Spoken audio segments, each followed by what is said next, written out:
What's up, guys? Welcome back to Inside Out Precision. Today is the day. So Mathews just released their new V3X today. We got both models in the demo. This is the 33, which is what the review is going to be on today. I do have the 29 here because they sent the 29 with all the new little gizmos and gadgets, like the sight that mounts through the riser here, the new quiver, the stay afield system, which lets you press the bow in the field, which I will show you how to do. So I'm going to go over the specs and everything on the 33 and then show you all the features that are on the 29. So they both have the same features, so everything you see on the 29 applies to the 33. They just did not send all the little gadgets with the 33. So before we get into that, I just want to remind you guys that there is a crazy sale going on over at Inside Out Precision right now, InsideOutPrecision.com, that is. It is 20% off everything site-wide. We got new merch, and it runs for 2 full weeks. So it started on Sunday. It's going to run for 2 full weeks, so through Black Friday to that Sunday. So head on over to InsideOutPrecision.com, 20% off everything site-wide. So let's get into the specs of this bow. So this is the new Mathews V3X 33. So as the name would suggest, it is 33 inches axle to axle. It IBOs at 336 feet per second. Has a 6.5 inch brace height. Comes in at 4.67 pounds. And the draw length will go from 27 up to 31.5. So it goes a little bit longer than the V3 did. The V3 maxed out at 30.5. And it has a lot of new features. The biggest and coolest one, I think, well, I wouldn't say the coolest. One of the coolest ones is this new sight feature. It actually allows you to mount everything in, so this is the 29, but almost every dovetail actually mounts through the riser right there. There's a little set screw right here that keeps it in place, just like you would have a set screw on your normal dovetail.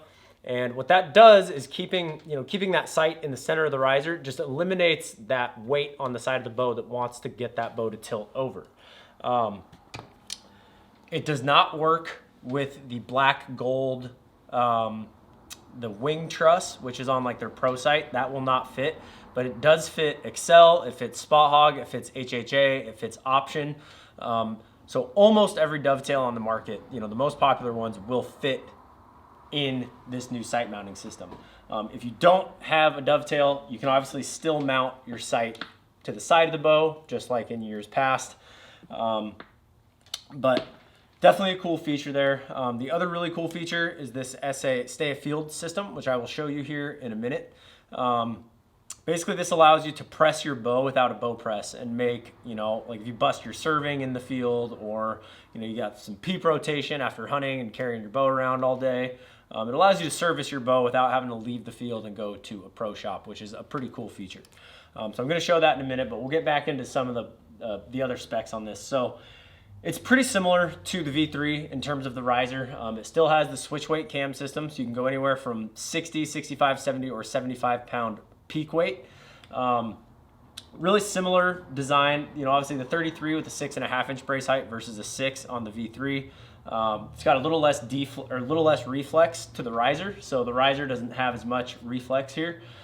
That's going to aid in torque. So basically, the less reflex a riser has, the less grip pressure will torque the bow, or it takes more grip pressure to torque the bow the same amount.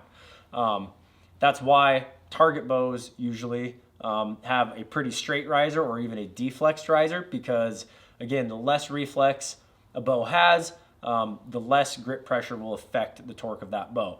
Now, one thing about this bow that's really cool is, so it's 33 inches axle to axle, but because of this limb angle, just like the V3, this riser is actually like 31.25 inches long.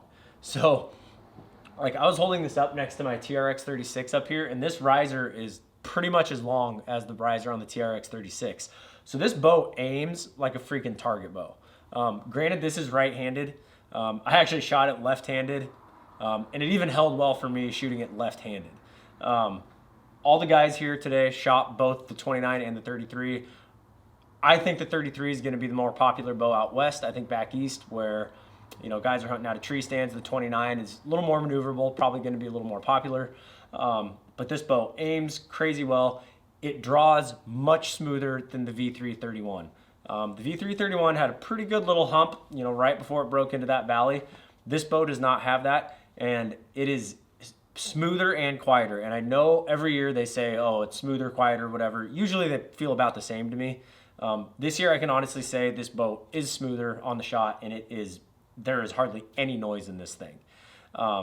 We shot it at 70 and 75 pounds. Honestly, at 75, it feels like you're pulling 70 or like 68.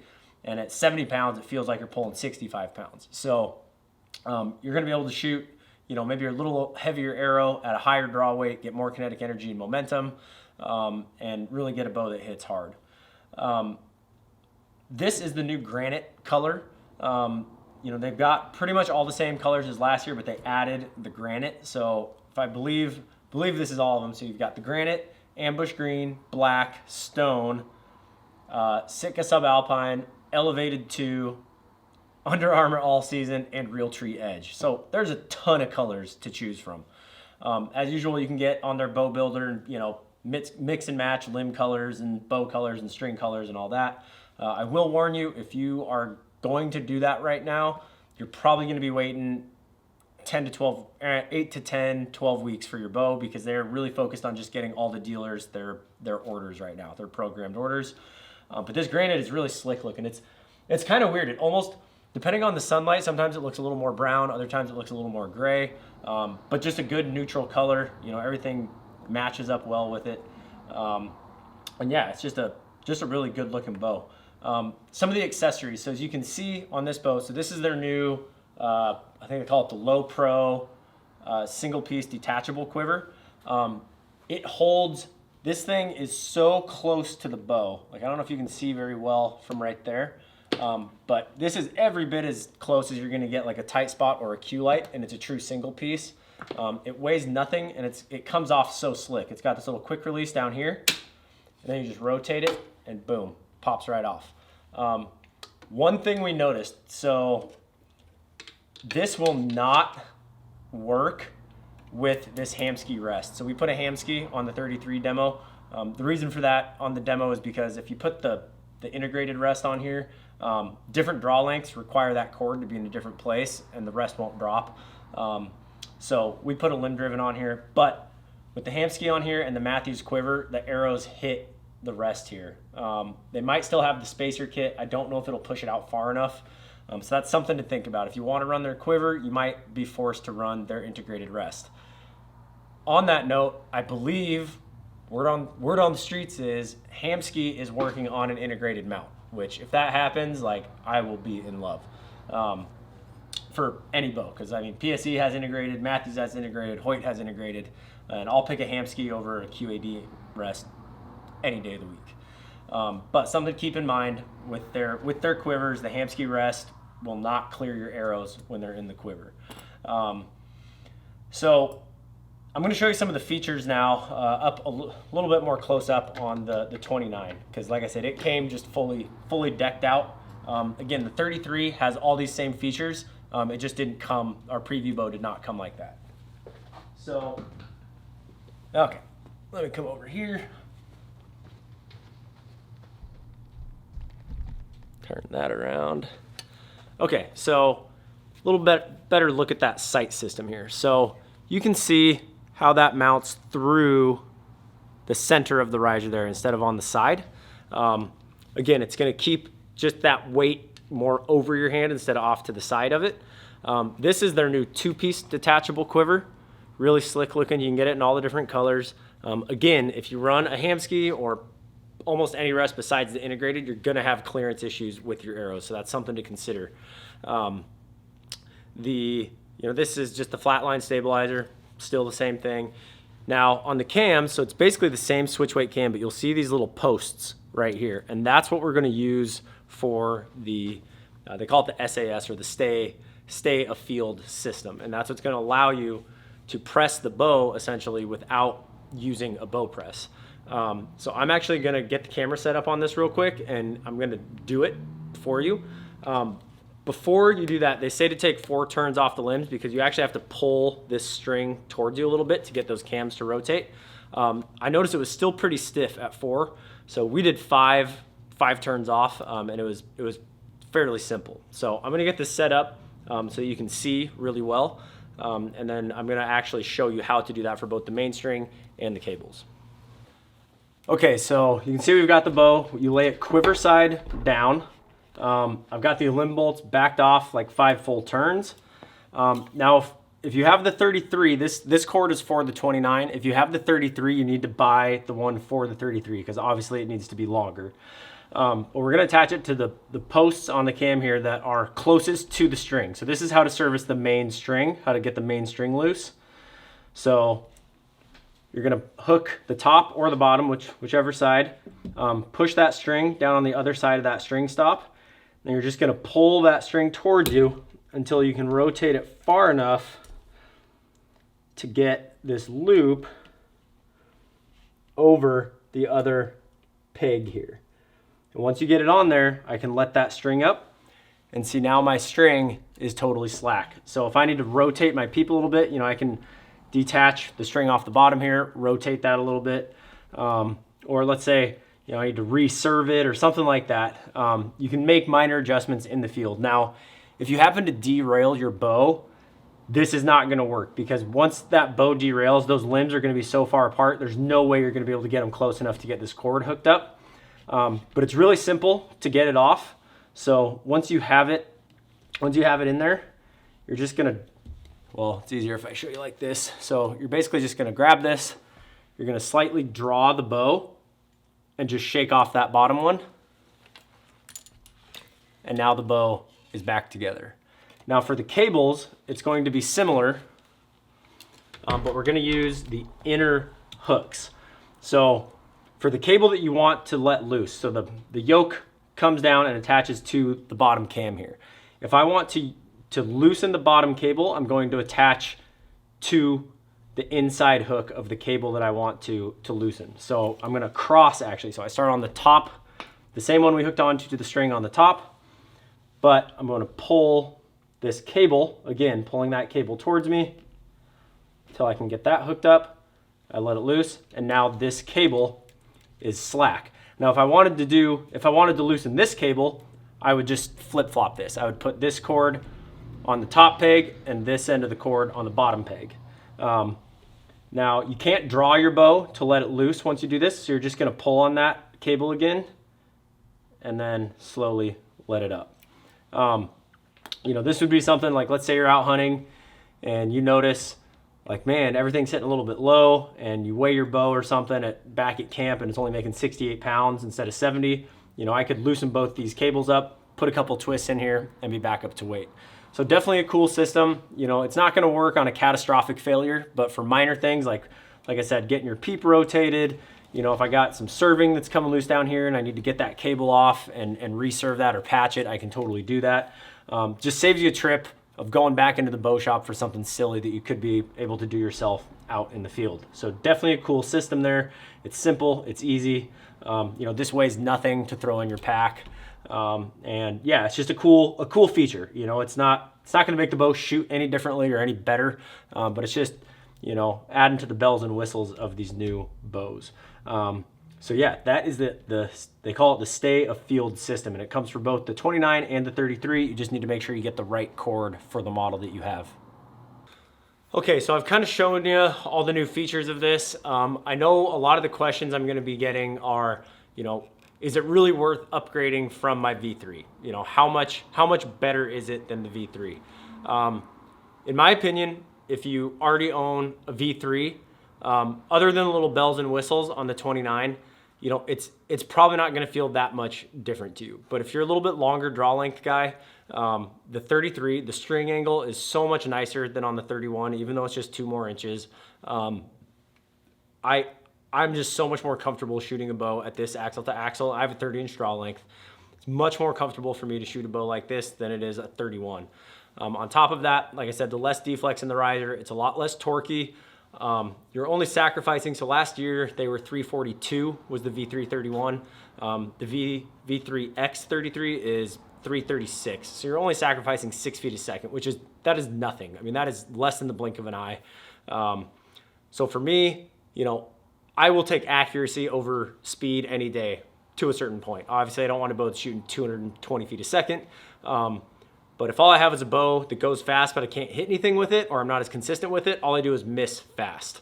So for me, you know, if you have a V3 and you like it, but you have a little bit of issue with it at distance, this is your ticket right here.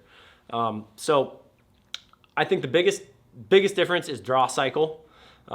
Definitely draws smoother. It is quieter and it is smoother on the shot. Those are 3 things that are very apparent when you shoot this bow. In terms of the way it aims, like I said, I was shooting a right-handed bow left-handed. It still aimed well for me. Very comfortable at full draw, extremely well balanced. We had the Excel sight mounted to this. So Mathews is actually selling those sights, but they're just an Excel fixed 5-pin. We had it mounted on here. It is extremely well balanced. Like even with all the stuff on here, this bow does not want to tip over. You know, there are some more cutouts in the riser. They lightened it up a little bit. It's a 33-inch bow is only 4.6 pounds. So definitely a great bow. We're gonna do the speed test as usual. So we're gonna do it at 30 inches, then 28 inches at 70 pounds. And I've got arrows going from like 511 down to 360. So I'm gonna go get that chrono set up, get the right mods on this, make sure it's right at 70 pounds, and we're gonna sling some slivers. All right, we got the chrono set up behind me here. Couple things I did want to mention that I forgot going over there. So that sight mounting system is called the bridge lock system. Again, it's gonna actually mount right through the riser right here. So it's kind of behind that sight, but it goes right there. It's called the bridge lock system. People are also gonna ask, I know I mentioned it's the same cam system. They still use the top hats to tune. If you or your pro shop thinks that Mathews sends the bows with the correct top hats and you don't need to change them, I hate to break it to you, you're mistaken. They wouldn't make 3 different sets of top hats if you weren't supposed to use them to tune. They don't know what arrow you're shooting, they don't know what draw length you're shooting, they don't know what draw weight you're shooting. So you use the top hats to tune, leave your rest in center. There's really no need to move the rest out of center shot on these. It's still, you know, about 3/16 of an inch outside of center, or you know, 2 center shot from the riser there, which if you look at the grip on these, there's a little center line that kind of runs right on the grip. It's about a 1/16 of an inch outside of that is what I've come to realize. Pretty easy to just eyeball it and figure that out, but thought I'd throw that out there. So bridge lock system for the sight, top hats to tune. We are gonna shoot this thing. So first arrow, should probably turn this on.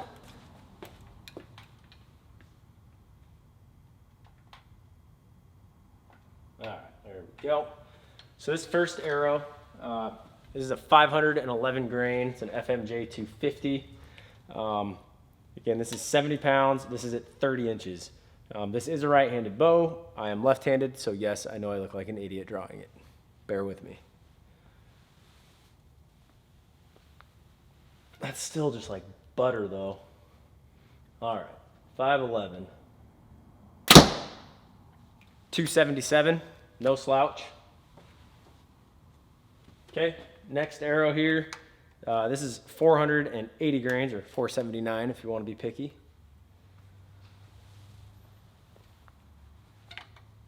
Yeah, I mean, that draws way smoother than other bows for me, right-handed. 283. This next one is a 445 grain arrow. This is actually one of my personal arrows that I built for tack. A little bit lighter than I probably hunt with at these specs, but pretty common weight.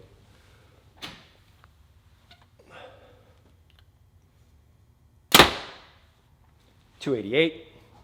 So not a huge jump between 480 and 440, which is kind of funny. I noticed that on the PSE too, which is good. That means it's efficient with a heavy arrow. Okay, this is a 419 grain arrow. Definitely lighter than I'd probably ever shoot for elk. But a lot of you whitetail guys out there, this would be a pretty common weight. Oh, get back. 293, so pushing that 300 mark. And last but not least, this is the 362 grain arrow. It's as close as an arrow I can find to the 350 grain IBO. I don't even know how they make a 350 grain arrow that's safe to shoot. 362. 318. So that's spitting them. So those are good speeds. Pretty much right on par with what I thought it would be. It's really similar to the Traverse. I don't think it was a huge secret that Mathews was going to come out with a 32 to 34 inch bow this year. So many people got rid of their Traverse when the VXR came out and then immediately regretted it, and they're so hard to find right now. This really meets the needs for especially like the Western crowd. It seems like West Coast hunters, we like that little bit longer bow for longer shots. This is basically just a Traverse on steroids. Very similar specs, very similar speeds, but they just upgraded like everything. So I'm gonna set this at 28 inches. We'll run those exact same arrows and see what kind of speeds we get. Okay, so we got the 28 inch mods on here. The more I just draw this bow and shoot this bow, the more and more I'm starting to like it. I know everybody's gonna ask me like, oh, are you going back to Mathews? Because I've been shooting that EVL 34. The answer is I don't know. I haven't got one in lefty to really put it through the paces yet. You can only get so good of a feel shooting with your offhand or shooting a right-handed bow left-handed. But like I said, it's kind of the Traverse on steroids. The Traverse is pretty much my favorite bow I've ever owned. Well, not pretty much, it is. And this is just everything I wanted them to do on the Traverse, they did in this. So I'll stop gloating about it. We'll get back to the task at hand here. So 28 inches, 70 pounds. First arrow is 511 grains.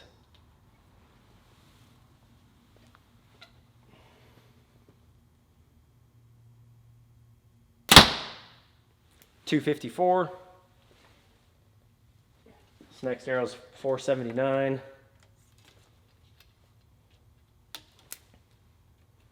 Both of these are probably a little bit heavier than somebody shooting a 28 inch draw length would shoot.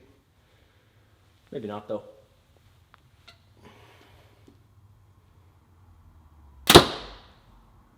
Oh, misread.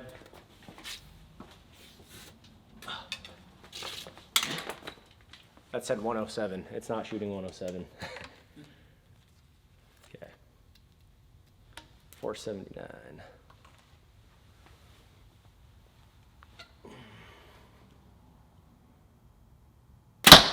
There we go. 258. Oh. Okay, 445 grain arrow.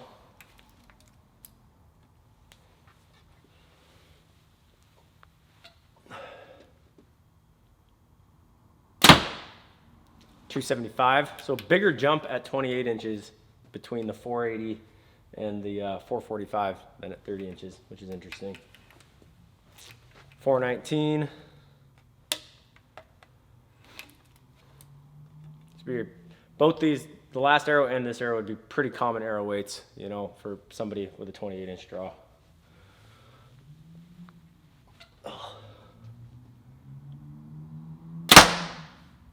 282. And now the burner, 362. I'm gonna guess 297.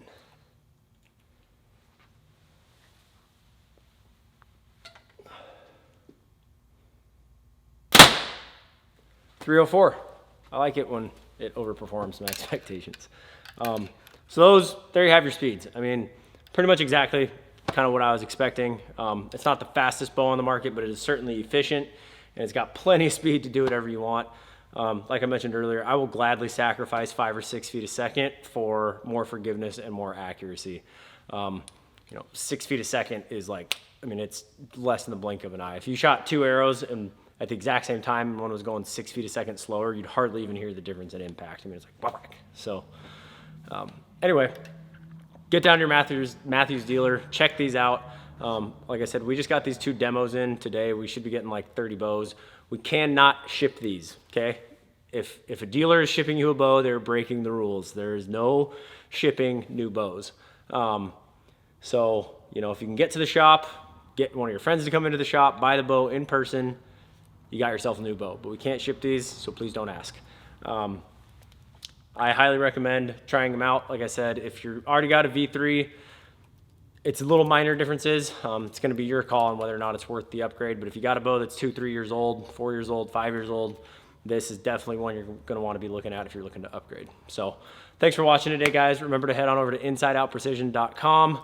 20% off site-wide, everything in the store till the Sunday after Black Friday. So it started on Sunday, runs for 2 full weeks. That's a lot of time. So get over there, spend your money, and support the channel. I'm just kidding. But as usual, remember, precision is a decision. Keep them in the middle, and I'll see you on the range.